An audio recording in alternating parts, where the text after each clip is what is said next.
ಅಪ್ಪ, ನನಗೆ ಮೈಸೂರು ತೋರಿಸ್ತೀಯಾ? ನಿಮ್ಮ ಮಗಳಿಗೆ ಹೇಳ್ಕೊಡಕ್ಕೆ ನಮ್ಗಿಲ್ಲಿ ತುಂಬಾ ಕಷ್ಟ ಆಗ್ತಿದೆ. ಕಡು ಕತ್ತಲೆಯಿಂದ ನಿನ್ನ ಹೊರತರಲು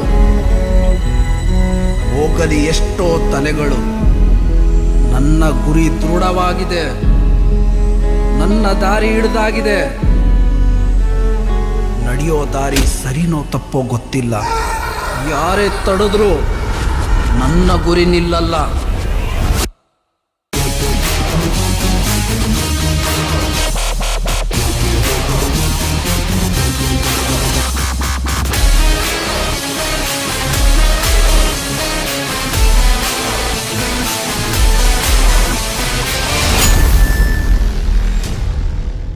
ನಿನ್ನ ಈ ಅಂಧಕಾರಕ್ಕೆ ತುಂಬುತ್ತೇನೆ ಬೆಳಕು ಬಣ್ಣ ನನ್ನ ಕಂದ.